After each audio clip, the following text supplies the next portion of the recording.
10 good, 1 bad.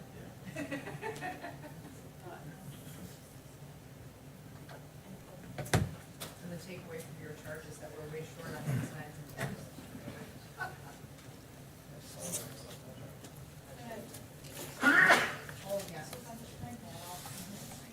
I take it Eric's not gonna be here tonight? I don't believe so. Okay.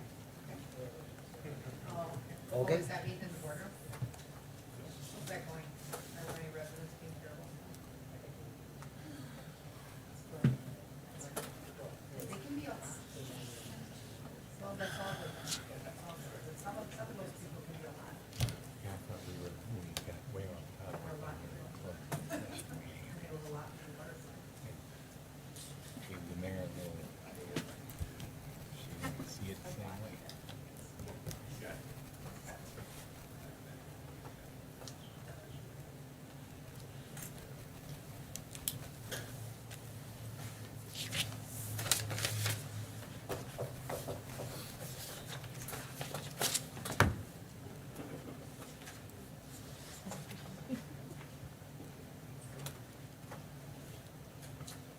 Did you have an answer? Do you have an answer for that?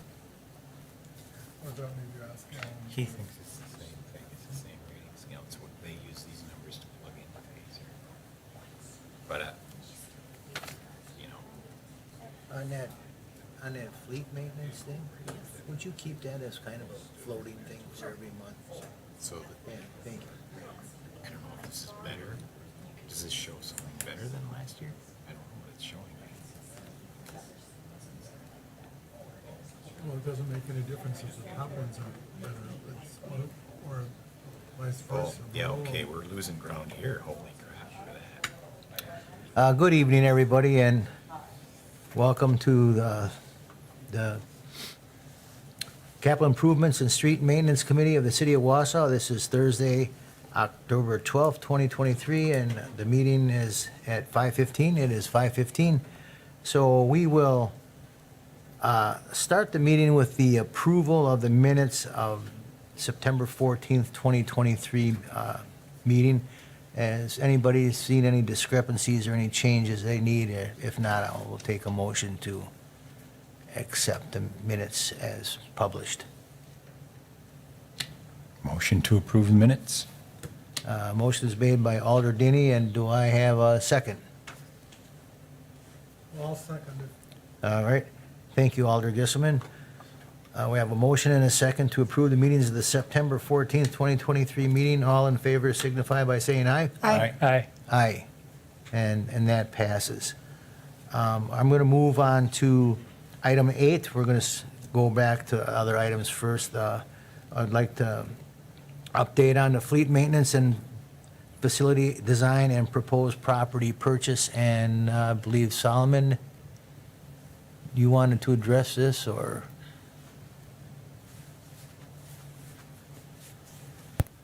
Solomon had actually asked to have it moved so that we could be part of it to hear if there was any updates. I know the only update we really have is that they've started negotiations, but I have no further update than that.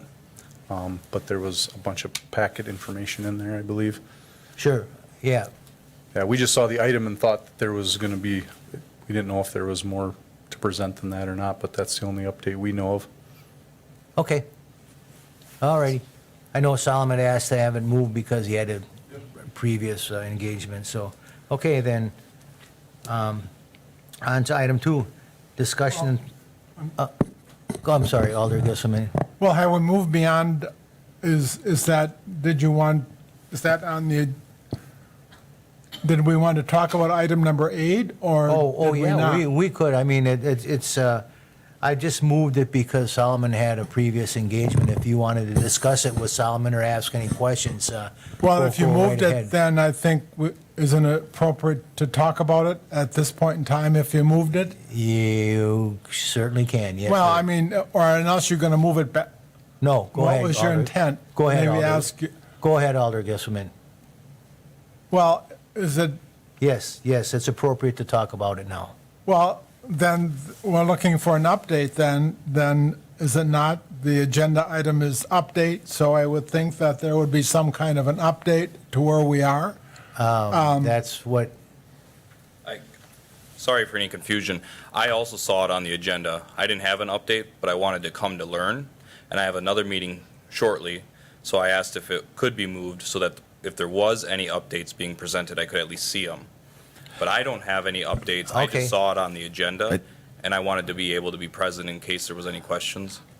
With this thing going along, I asked to have it put on the agenda as a monthly item now, so in case there were any, any updates for the council to be aware of, that, you guys could bring it forward, such as Eric or, yes, Right. Alder Rasmussen. Thank you. Right now, I think that we're kind of, at least from this committee's perspective, we're a little bit in a holding pattern, waiting to hear an outcome from finance. There's been some back and forth about the site acquisition, offers, counters, whatnot. And so they're working on that, but all of that is taking place in closed session until we can, either come to an agreement or not. So that all is on hold, and all of the numbers still are confidential. So that's all I know. I mean, Doug's on finance also, and we've just done a little back and forth there, but we're not ready to move on that yet. Yeah, so the information that I had as well is that. I'll recognize you now, Alder Denny. Thank you, Luke. We did counter offer, and they're analyzing that and haven't gotten back to us yet. Okay, yes, Alder Gilson. Well, my question then is what role is this committee? Because it seems to me this committee should be somewhat involved with the purchase of it and making the initial decision with regard to purchase or not. I would think that finance would come along with regard to the negotiation but don't we make the decision to purchase in closed session first and then, but I would think that this committee in closed session would make that decision with regard to purchasing or not purchasing, and then the finance and then the negotiations would happen afterwards. Now it's under negotiation as if we're purchasing or not, or if we can afford it or if we can't afford it, basically. So where does this committee come in with regard to decisions with regard to the city when it comes eventually to the city council? I have an answer for that, I guess. Thank you, Alder Rasmussen. Sure. So this committee did the vetting of a whole host of sites and picked the one that is now in negotiation and directed the staff to begin design with the assumption that that site or a similarly sized one would be the plan. So, other than directing staff to go forward and start the back and forth, when that back and forth starts to bear fruit, the money spending part of that all happens in finance. So finance is having closed session meetings about that acquisition. And so the setting of the parameters for how much they're willing to spend or not is happening in that committee. And so then eventually there will be a recommendation to either accept, counter, or move on. And so if they're at an impasse and that decision is move on, that then bounces back over here for us to consider different sites. If the other site those negotiations are fruitful, then we're kind of done because we picked a plan and we've seen the preliminary design, which we all blessed. So I feel like we're kind of waiting here to see what happens as a result of those other meetings, so. Thank you, So Alder Rasmussen. it was so then it was in closed session, I think September the 12th, with regard to that closed session, there was no reporting out of it. So we really don't know where that negotiation is. Nope. So the staff had a proposed price. The Finance Committee directed them to go back and rework a little bit on that and propose a counter, and there's not yet been a response to that. So all of that has continue to happen in closed session until there's an agreement or not. Because I understood at one time that the owners were quite amenable to selling that piece of property, and I thought we were pretty much on a good path. That's why I was just wondering Yep. where that is and how far along we are, so that the city council can make We're- some. we're far enough ahead that we should not be airing the negotiations in a public forum. No, I don't want to do that, but I'm Right. just saying that, We're in real negotiations, not just the idea that someone may want to sell a property and someone may want to buy one. We're actually back and forth with actual numbers, so that's, still has to be, there'll be at least one more closed session in finance before we know anything, so. Does that answer your question, Alder Gisselman? Okay. Is there any other further discussion on item 8 then? Okay, then we'll move back to the agenda. Item 2, discussion and possible action on connecting highway recession and connecting highway designation regarding the rerouting of South Highway 52 and Business Highway 51 in the city of Wausau. And that one is to Alan. Sure, I can kind of walk us through this here. So the way this was handled, there's a couple documents in here. There's document number 302. There's a map associated with that. So the way this is being handled, and this is through the DOT, is the first document is to rescind or take away some of the existing highway designations. So on that first map, it is the red. It's connecting highway change number 302, and it's in red. So you can see on there that the red portion, what would be rescinded, basically 52 Parkway, Stewart Avenue, First, Forest coming around the mall. I don't know if anybody has any questions on what would be rescinded. So that was how this document was put together. And then it's, the verbiage behind that is, the changes to that. And then the second document was connecting highway change number 301 and the map with that. So that's red too, which kind of is confusing, but these are the additions that would be state highways through the city of Wausau. So the major change there would be that Highway 52 would now come out Bridge Street all the way from 6th Street all the way to the Highway 51. And then also 52, or excuse me, Business Highway 51 would continue, as it shows on the map there, down 1st and 3rd Avenues to Thomas, and then Thomas out to Grand. So the way this was handled, you rescind parts that you want to take away, and then they add the parts they want to add. So I don't know if anybody has any questions on the route, what we're adding and are taking away or adding. If not, I can highlight some of the changes to that. So the DOT did a traffic study. They hired a consultant to do an independent traffic study and, basically found out that people are going to travel where they're going to travel and that the associated traffic changes were very minimal. So the DOT paid for that. They decided to go ahead with it because of the lack of traffic movement there. And then they also were looking at an environmental document, which was decided not to do because this doesn't involve any construction. So they requested that we do a public informational meeting, which we did at last CISM, and that didn't yield any comments. So now they felt comfortable with going ahead and drafting these two documents, which you have in front of you. So if this committee would approve those, it would move to council, and then these changes would be made when it's approved here, and then the district would approve it, and it would be changed. Couple notes here. It was mentioned earlier that the city would collect about $33,000 less in connecting highway aids. So that's something to consider. I mean, that was already brought in front of this committee, and everybody realizes that. The DOT has agreed as part of this to, at one time they were asking us to contribute to the sign changes. They have decided to do that all on their own. They are bidding out a major sign project for the corridor, and they would have agreed to add all the signs that would be required for this and take down all the old existing signs. They had estimated that cost to them to be about $130,000 that they would be willing to pay for without asking the city for a contribution. If anybody has any other questions, I can answer them. Go ahead, Alder Rasmussen.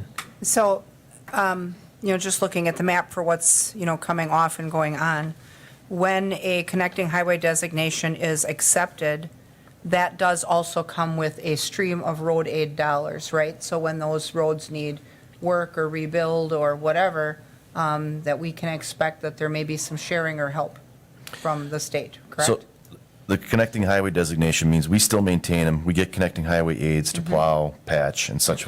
But if it needs to be reconstructed, the DOT pays for that reconstruction. Okay, so I think that leads me to believe that this is a fantastic deal for us, and I'll tell you why. This new route contains 2 bridges that are not new. And bridges, both Thomas Street and Bridge Street, are extremely expensive. So if it comes to the point where those need work or replacement or there's issues, having that designated as a connecting highway or being part of one should help us, correct? Well, so I guess that's something we can talk, we can go over all 5 of the 4 bridges there, or the 3 crossings, we'll I leave mean, it my at that. thought is we should approve this before they change their mind. Well, the bridges are a little different. So the city owns all 5 bridges, regardless. Right. The city is the maintaining authority on all 5 bridges, or the 3 crossings. There's actually 4 bridges connected with Stewart Avenue. There's the Bridge Street Bridge and the Thomas Street Bridge. So the city owns all those regardless. They're all kind of a little different. So right now, the connecting highway goes across we'll call them the Stewart Avenue bridges or the Scott Street bridges. So if those needed to be reconstructed, they would be reconstructed by the DOT under their program. So now those bridges revert to a different program, it would be the local bridge. So if those bridges, the Scott Street, the Stewart Ave, those bridges, they would be replaced by the city under the local bridge program. What I can say about the local bridge program is it's very well funded. They actually have an excess of funds in there. And from what we've been told by the DOT and the research we've done, that those bridges would probably get replaced quicker under the local bridge aid program. Okay. Bridge Street is under our local, again, it's owned by us, but it's just a different fund. If you can look at it, it's a different funding source. So now Bridge Street would go to the DOT, so now we wouldn't be under the local bridge aid program. We'd be under the DOT's program, their majors program, to replace that. So Bridge Street would change the funding sources. We would still own it. Thomas Street, there again, is a different animal because the way these agreements read is that the DOT has a commitment to rebuild that once. So they would rebuild that once for us. It's their ownership. Thomas Street is actually owned by the DOT. That's different. That's the only one that, so I would have to correct myself there. I said we owned all of them. The DOT is, the Thomas Street is the only one that the DOT owns. And in this agreement, they would reconstruct it and then turn it over to us. Okay. And that's the way it was now, and that's the way they're proposing it to remain.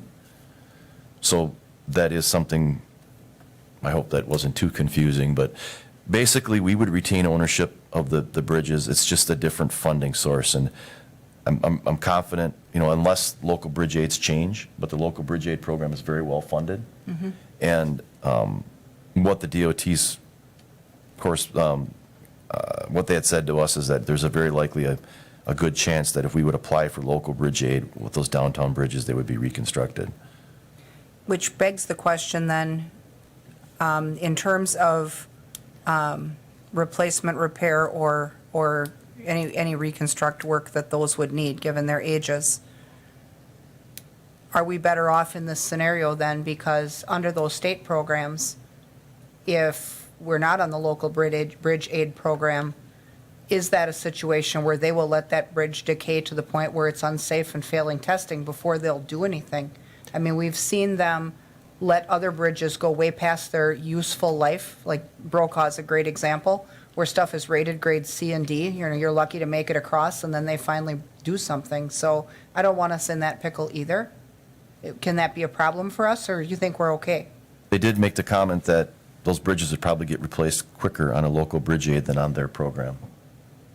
With the downtown ones, I'm talking the Scott Street and the Stewart Avenue bridges. Right. So if we want to replace those, we would apply for that local bridge aid. I guess I'm less concerned about those because they tend to be newer. I mean, Bridge Street and Thomas Street have, I thought we were told a while back, less lifespan than Scott and the Washington Street pieces.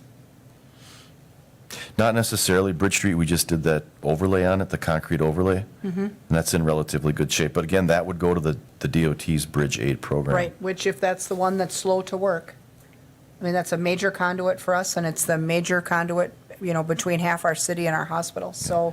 I think I'm confident that the bridges will get fixed. It's just the different funding sources. Okay. I think the incentive for the DOT to approve this is that they have less highway miles through the city. That's their driving force. They want to maintain or be responsible for less roads. The advantage to the city, obviously, to me, there's been a push to get 52 and 51 out of the east side of the downtown, and that would accomplish this, to the one-way streets around the mall and. Yeah, these do 5th and seem to 6th be being more direct one-way. routes, the way it's mapped now. Yeah. I mean, So another, we may be worried about, or one of the things that came up to my mind was that, Grand Avenue and down 5th and 6th Street will be our responsibility to reconstruct, but that does open up other funding sources too, the STP urban funds. We could apply for those, LRIP funding. We couldn't apply for those funds when they were in the state's hands, because the state was in fact charge of reconstruction. So now that we're in charge, we can apply for different funding sources to try and get those roads fixed. okay, So I think there's some advantage to that with us too. okay. As long as you believe that we're okay in terms of maintenance and, Yeah, the maintenance of the bridges is our responsibility. It's just the reconstruction of them, the funding pots change. Okay. And as of now, the local bridge program is very well funded. It has been, and confident we can move ahead using the local bridge program. okay. I just don't want us to get to a point where we're at end of life on something or find something unexpected and then we can't get the help that we need. So, I mean, if you feel that we're in a good spot with the change and that we're not shortcutting ourselves, I can live with it. Thank you. Any other further discussion? Alder Henke. Thank you. I had a lot of questions. A lot of them got answered right there, so thank you for that. I guess just one more. What do we use the GTA payments for now? Well, that's probably a better question for Mary Ann. I mean, I Okay. think it's all thrown into the pot, and we use it for maintenance, plowing, reconstruction. Our general transportation aids are used for transportation purposes. So, I mean, it could didn't use- know if it was an engineering part of the engineering budget or street maintenance budget. I think it's all But if it's part in of- the big pot, It's in the okay. big pot, and then, but we spend more than our transportation aids on transportation projects and maintenance and plowing, and that's part of the money that pays for our transportation system. All right. Thank you. Any other further discussion? That being said, I'll move to approve Okay. the agreement. Motion is made by Alder Henke to approve agenda item 2. Do I have a second? I'll second. Second by Alder Rasmussen. All those in favor signify by saying aye. Aye. Aye. Opposed? Then that passes unanimously. On to item number 3, discussion and action on preliminary plat for vistas at Greenwood Hills First Edition. Alan? So the maps included the preliminary plat. I don't know if you read the staff comments, staff does have some concerns with this. So the plat would go from Oswald Road basically to Green Vistas Drive, which is a private road at this point, which is under, I guess that's still under consideration. So with this plat, you typically wouldn't be approved this way. It would be, you'd need a cul-de-sac on the end to turn around, which is not shown here. If Green Vistas Drive does become public right away, then that issue kind of goes away. So, another way to get around it would be that an easement is granted on Green Vistas Drive to get to Oswald off the end, or an easement is given around that existing roundabout so that plow trucks can get around there. I think that would have to be addressed in the final plat approval. And I guess a couple other things just to mention too. It wasn't in the staff report, but I did receive some comments from other departments. The planning department is currently listed as a UDD, or this is zoned as a UDD, this area. The request is to go to an SR3, so the zoning would have to go through as part of this plat. So that would be a condition of it. And also, I think parklands dedication would have to be reviewed as part of the developer's agreement. Trails were put in. However, there's a request to move the trails around, and there's parkland dedication fees that may or may not apply. So I think the request in the application was to not have any parkland dedications, but I would say that that would have to be reviewed by the Parks Director. So if there's any Alder questions. Rasmussen, did you have Yep, something? I do.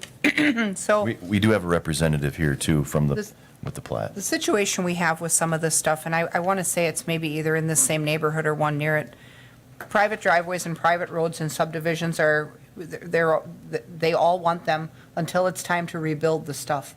And then when it's time to rebuild the stuff, there's a big fight over whether it's, theirs or ours, and boy, do they want that help. So I think that, yes, we want future building lots and we want to build up tax base in there, but the Plan Commission has absolutely got to address the cul-de-sac issue. I think an easement probably isn't enough. Just to say, our trucks are going to cut through and then, hop out on Oswald. Then when it comes time to rebuild the road, they're going to claim that your plow trucks caused all of the wear and tear. So we need something different there. And I don't want to be in a fight 20 years from now with these folks claiming that, well, we never wanted that to be a private road now that it all needs a reconstruct. Because, when it comes time for neighborhoods and subdivisions to come up with that kind of money, then there's all kinds of awakenings that happen. So if we do approve this, we have to send a directive to the Plan Commission that they absolutely push a cul-de-sac. Thank you, Alder Rasmussen. So just to be clear, if you see on their Reserve Drive would go through, and that would be, they're requesting that would be public right away. So there would be a public road. My concern is it's on the east end or the right side of the paper, you would be dead ending into a private roadway at this point. Now, there is talk for that to become public right away. So that's with the city attorney now. So, that's what kind of makes this preliminary plat a little difficult. Sure. Can I speak at all, or What's that? can I speak to some of the comments? Please step up to the mic, sir, and Sure. state your name and address. And Nathan Winsenson with Riverside Land Surveying. I'm here to represent Jim Lonzerski. He unfortunately is out of town tonight. But about the private road situation, I talked to Jim this morning. He said his attorney and the city attorneys, they're in the works. There was an agreement in place a few years ago, and they're kind of working through some things, I believe. So that's where that is. If there's more questions, or I guess that would be directed to Jim. And then as far as the rezoning, we're only looking to rezone those residential lots kind of up on there's 6 of them up on the north end. Originally, those were set up to be condos, but Jim and the Greenwood Vista Development Group has decided that that would be single-family residential lots like they are along the golf course. So the golf courses, single-family lots are zoned SR3. We would do the same with those. The rest of it would stay UDD because the plan is still the same to continue with those apartments or, like the reserve down there. They would like to build more of those buildings. So essentially, the rest of that land is still going to stay that way. The only rezoning would be for those residential lots on the north side. And then, But that would require a rezone, correct? correct, Yeah. correct. We wouldn't rezone the whole thing, just portions of Okay, it. okay, thanks. Yep. And then it's, I guess as far as all the infrastructure's in place other than the road's not built. The sewer, the water, the storm sewer, the ponds, it's all in place from when they did the rest of the development. So really the only thing that needs to be constructed is the street. So if anybody else has any other questions, I definitely can answer them, or try to. Okay.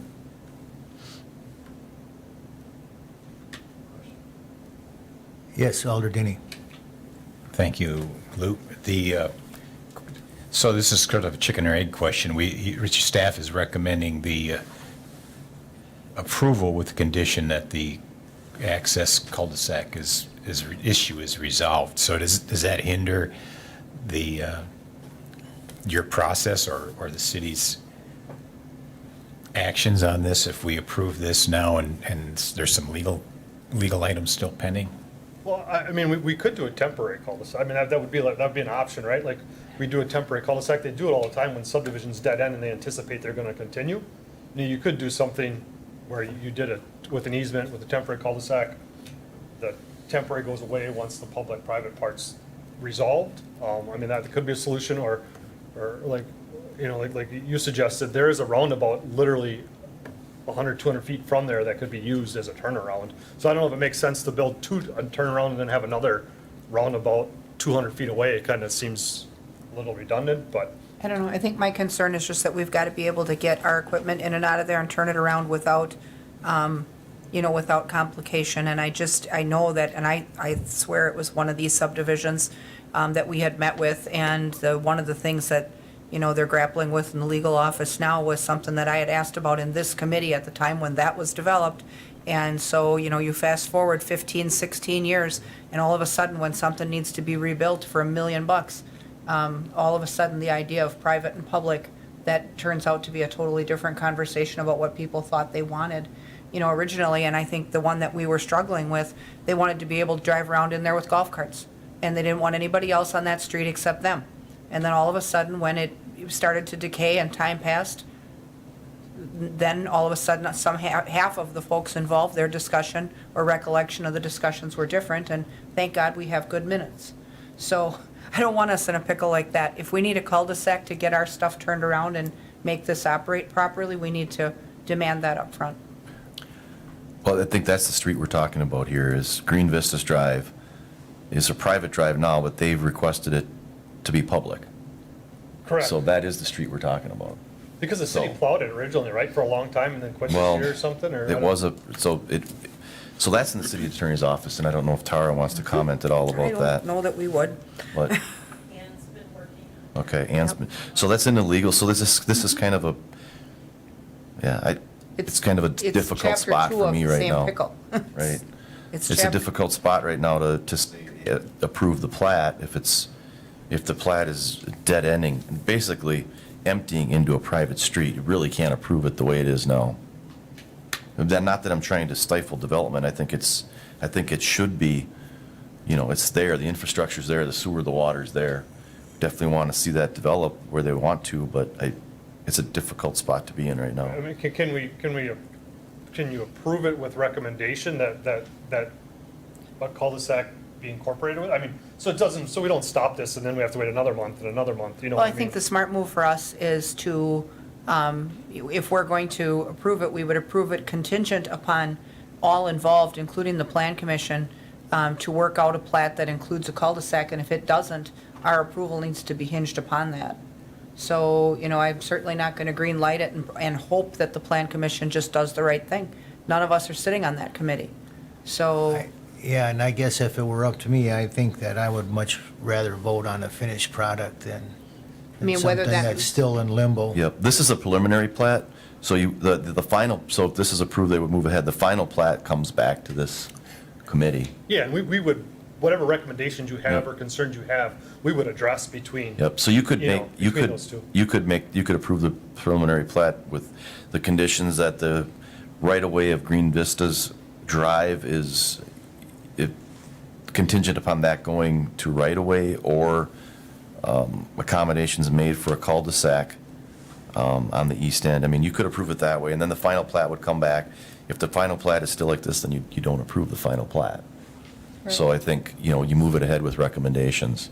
okay, then I'll But I make, just wanted to make this committee aware that there are several difficulties, or, with this, or that things I- have to be worked out. I'll make a motion that we approve this contingent upon resolution of all of the concerns voiced by the engineering department, including the issue of the cul-de-sac and the endpoint emptying into a private road. I would second that. Motion has been made and seconded, but I believe Alder Henke has his hand up. He would like to speak.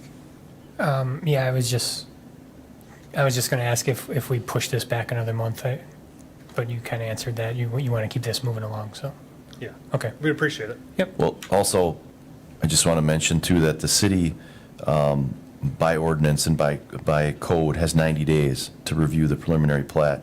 If we bump it another month, we would be pushing up against that 90 days.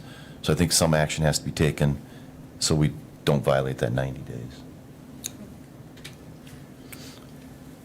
All right, we have a, Right. yes, Alder Denny. Can I just ask a mechanical question here on the, this, whether it's temporary or it's a cul-de-sac? Do we have an issue with where we dump the snow? Because we're going to be dumping across, presumably across some private property. That's one of the concerns with the way it's laid out now. If we plow to the east, right, we'd be bringing it out.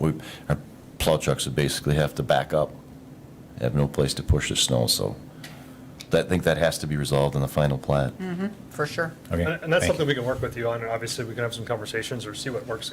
You're gonna maintain it, so, you know, obviously, it's gotta work for everybody, so.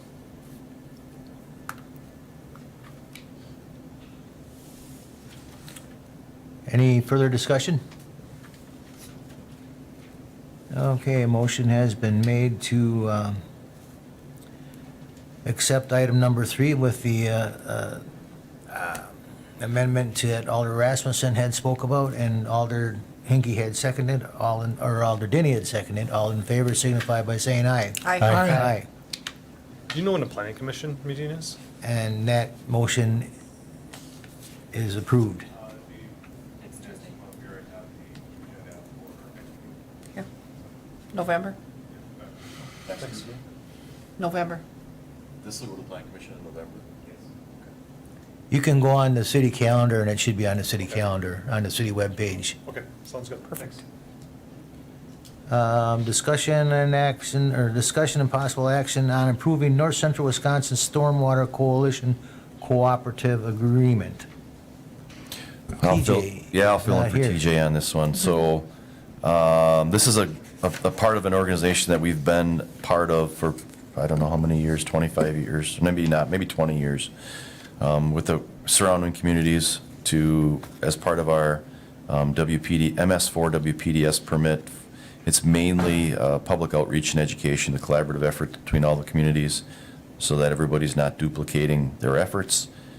And I would recommend approving this agreement that we keep working with the surrounding municipalities. Move to approve.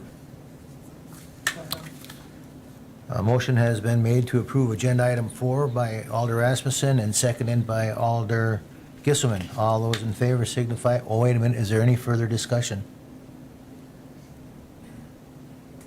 Okay, then, all those in favor signify by saying aye. Aye. Aye. And that motion passes as well. Item number 5, discussion and possible action authorizing downtown snow and ice removal.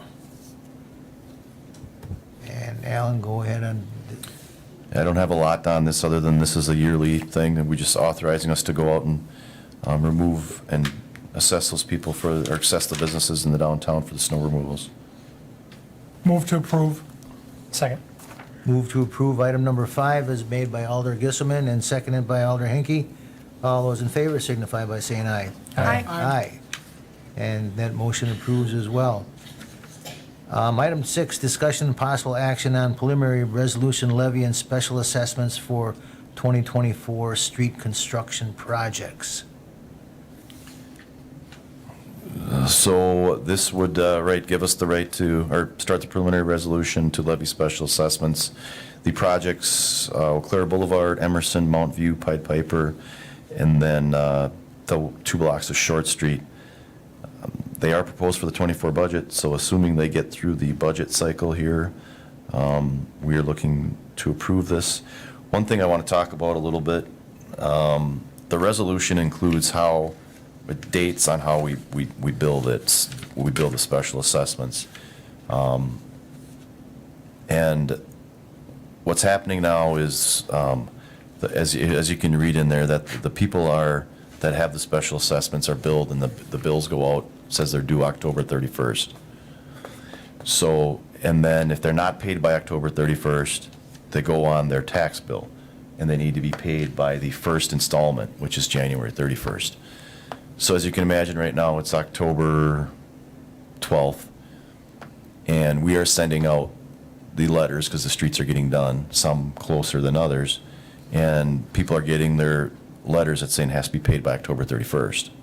So we've been, and this kind of has been a reoccurring theme People are not happy that they're getting a bill on the 12th that has to be due by the 31st, even though it's gone through the special. It's not their first, obviously, their first notice. Their notices go out a year ahead of time. We have special assessment hearings, but we really can't send out the bills until the projects are done. So I did talk to Mary Ann a little bit. She was supportive of this idea that, like, for future years, so we build Eau Claire, Emerson, Mount View, Pied Piper, and Short next summer, but we don't send the bills out till the spring, and they would be due October of the following year. So that would leave basically a 1-year lag in there. So, you know, there wouldn't be any special assessments going out next year. But Mariana was okay with that. But what that would do was allow us, you know, it would allow us a little time too, because these projects push up against that October deadline, and sometimes we're sending bills out and the streets aren't even done yet, and it puts us in a tough spot. I think it would give the residents a little bit longer to pay the bill. There would be there'd be like a one-time, I don't want to say hit, but one time where the city wouldn't collect those payments for that 1 year, but in the end we would catch up. Not catch up, but every year. Next year would be the only year we wouldn't be collecting those special assessments. But another thing to remember too is people get on the 5-year plan. So we never know how quickly people are going to pay that special assessment. Just because they get the bill on October 31st, a lot of them opt to pay it over 5 years. So it's really not that, it's just the people that are paying it right away that we wouldn't get the payment. It would just make things, I think, cleaner in the engineering department for sending those bills out in the spring. We would have all our final driveway measurements that we assess. We'd have all our new sidewalk measurements, and the people wouldn't be getting the bill right as the project's ending. So I guess that would be my amendment and that would be cleaned up in the resolution language. Right now, that resolution language is still saying that we're billing it. If you look on paragraph 4, you know, it's saying, then 5, it's saying that the November 1st, 24, that would be amended, that would be November 1st of 25 for this project. I would be for that, anything to make it less painful for the people involved, you know, and instead of, you know, and less of a surprise, you know. I would go for that. Alder Rasmussen? I agree. I think that it's fair, especially with projects that wrap up late, which, I mean, this year it's pretty much all of them. So, you know, it's not uncommon for us to find that a project that we started is ending like now. And, you know, I think for someone to get a bill, even though they know there's a bill coming, and then tell them they have 3 weeks to pay, doesn't seem very fair. So I will make a motion that we approve these special assessments with the amendment that we adjust the payment date to 11/1/25, and that we pursue the same strategy thereafter. Thank you, Alder Rasmussen, for the motion. I'll second. Second by Alder Henke. Any further discussion? Go ahead. Yeah, just to clarify that date again, so what is the total time? I guess it depends on whether they select the 3 installments or whether they pay it in full. Is there a 30, 60, 90-day window? Well, it's 5 installments, but Oh, I was reading Yep. the real estate may be paid in 3 installments. Okay, well, that's the tax bill. got it. But if it's put on got it. Okay, I'm good with that. Well, and the special assessment actually is such a small percentage of the total cost anyway. The loss isn't going to be that great. Alder Gisselman, did you have? Well, it's just the question is that next year in '24, then, that amount of money that we usually would be expecting to come in is not going to be coming in. So that has to be configured with revenue, you know, with regard to the budget. I don't know how much Correct. that is, but just so that we know that money Correct. basically will not be coming in until '25. Correct. Those people that wanted to pay their bill by that November 1 deadline, that will not be, that money will not be coming in. But you never know how many people are paying the 5-year plan anyway. But you're right, that first year there will be less revenue coming in because the assessments are going to get shifted to the following year. And then, so the '24 will be I guess a down year for collecting special assessments if we move ahead with this. Yes, Alder Thank you. Rasmussen? Ordinarily, I think the solution for that thins it out, that we get from Mariana Lot and Finance is that they would either cover that spread with either cash on hand surplus or project savings, and then they would reimburse themselves the following year when they've actually made the collection. So it doesn't usually present a hardship. There's enough wiggle room in those funds that they can cover that and then like pay themselves back, basically pay the fund back the following year. She wasn't concerned though, when you talked to her about the change?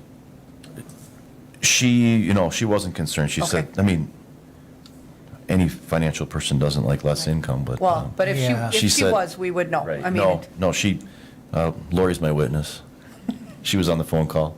okay, I think we're okay then. Any further discussion on item 6? Okay, then the motion has been made and seconded along with the amendment by Alder Rasmussen to accept item number 6 on the agenda. All those in favor signify by saying aye. Aye. Aye. And none opposed? That motion passes as well. Item number 7, discussion on WISLR road ratings. So this is kind of an ongoing discussion here. It was requested at the last meeting that we look at how the pavement ratings have changed from 2021 to 2023.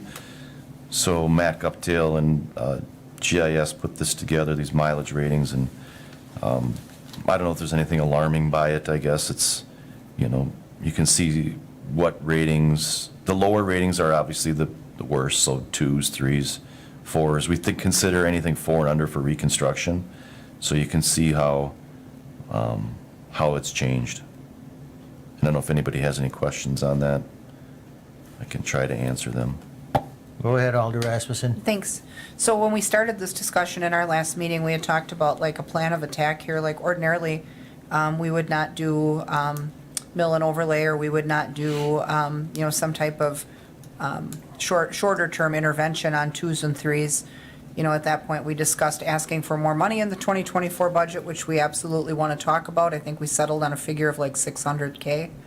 And so assuming that makes it through the budget process, I don't know quite where we're going to come out on that yet. The workshops are just starting next week.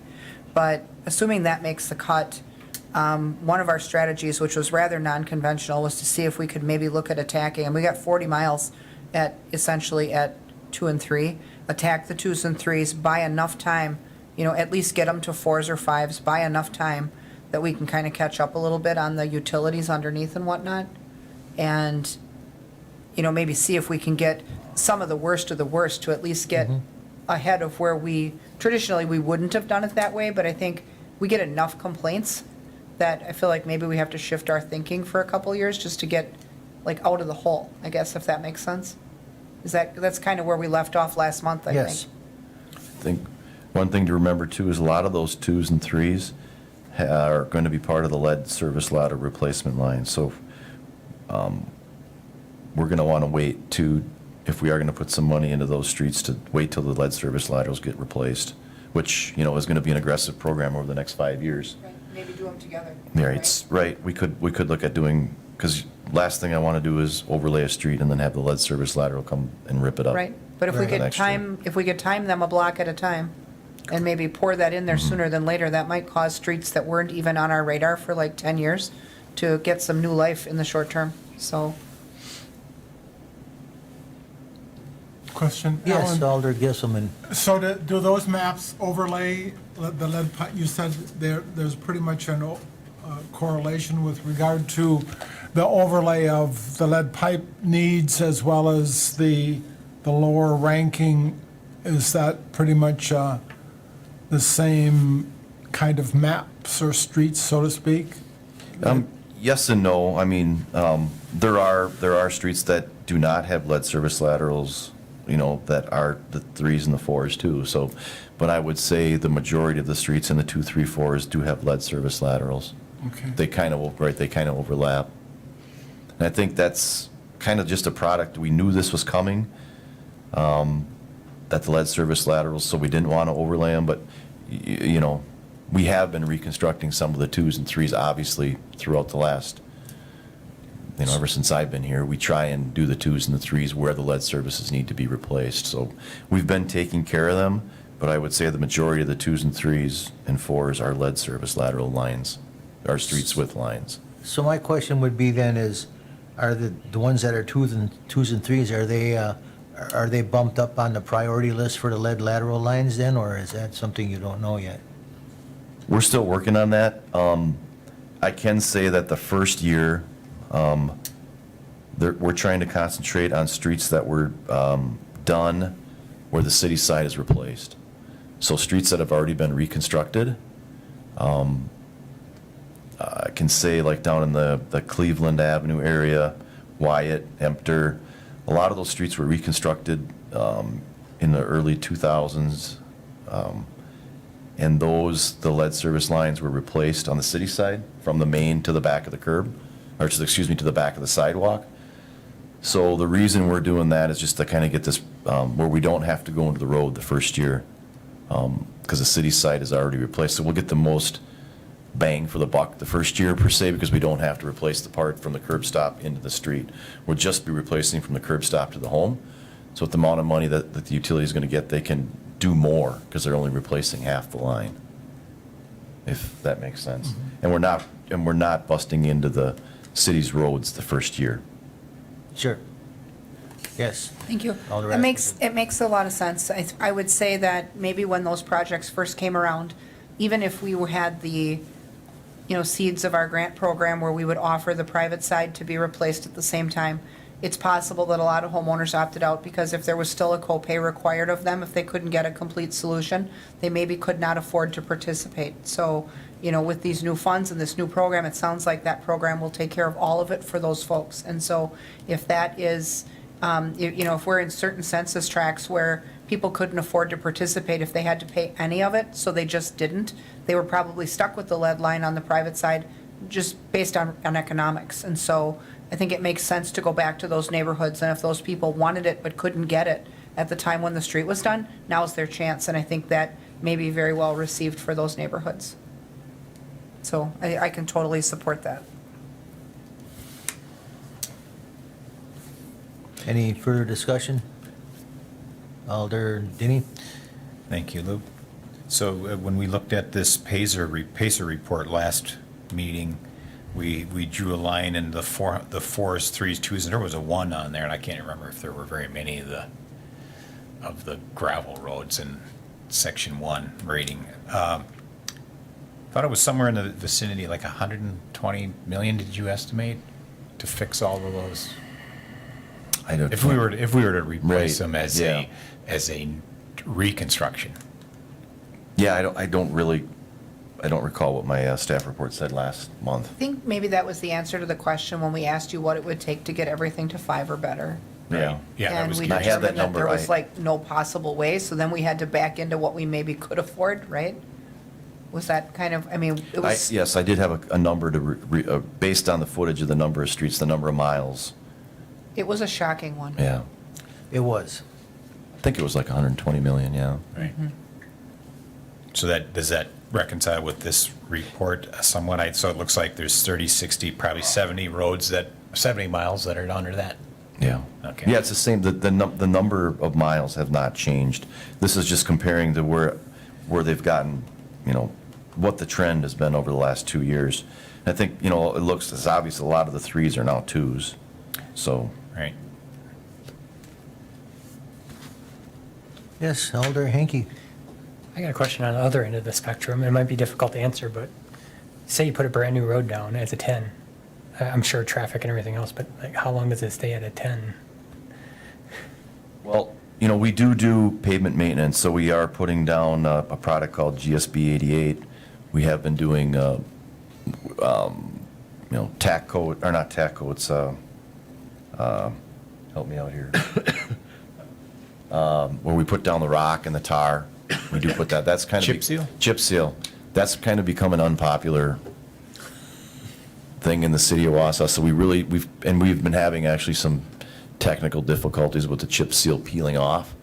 So we're getting away from the chip seal and we're doing more of the preservative, like the GSB 88. We're doing some, actually we're hoping to get a project off the ground here on Town Line Road and also on 24th Avenue behind Fleet Farm. Or is that, it's not 24th, what street is that? 14th, yes. Behind Fleet Farm, we're going to put down a soybean oil product this year to try and, as a natural preservative. The county's been using it, some other cities have been using it. So that's going to go down yet this fall. So to answer your, it takes preventive maintenance on the top end, but traffic definitely drives how long it's going to last. I would say if you do a pavement analysis, if you like do a pavement design for the DOT, and you look at, they make you look at the cost of asphalt pavement versus concrete pavement, and a typical scenario is a mill and overlay every 15 years, and we're not at that, because we don't mill and overlay a street that's 15 years old. It's just, but so I would say, how long does a new pavement last? 15 years before you're supposed to mill and overlay. Asphalt, concrete with some joint repair, you should get 30 years out of it before you do a major rehab. So. Thank you, Alan. Yeah, thanks. I guess there's no action on this, but is there No. any further discussion on this? Yes, Question, Alderman. and I think I might have saw the answer on it. Did we adjust our CIP number then for the, when, as Alder Rasmussen recommended, the 600,000? Yes. As per the minutes, so that's been taken to our, I think that goes next Tuesday. To the budget, not First CIP, budget hearing, right. yeah, the first meeting next week, which I'll be at. So one other addition, Lori, can you help me out here? We made, okay, yes, that was presented here. We also added $60,000 in that CIP for real estate on West Wausau Avenue from 10th to that STP urban project. What is past Wausau West High School there? So from 10th to Stevens? It's 10th to Stevens, yes. So that is an STP urban project that is currently under design. I had to add $60,000 in there for real estate services because we will be getting temporary limited easements and possibly some small fees along there. I didn't anticipate that happening in '24. However, looking at the consultant's contract, they do anticipate getting into real estate in '24. So that's another $60,000 that was added to that CIP request. So that's, we're going to need support on that budget. That budget's higher than '23's. Thank you, Alan. Any further discussion? Then we'll go on to item 9, which is adjournment. I'll move to adjourn. Moved by Alder Hinkie to adjourn. Do I have a second? second. Second by Alder Denny.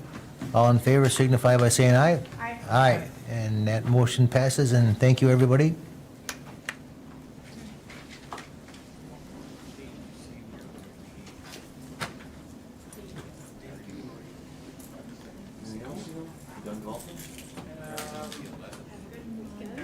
There's a one person, 2 balls, not this Saturday, but next Saturday on the track. That's usually when I hurrah for the year. Sal had an update for us, that's why he wanted to move that item up. I did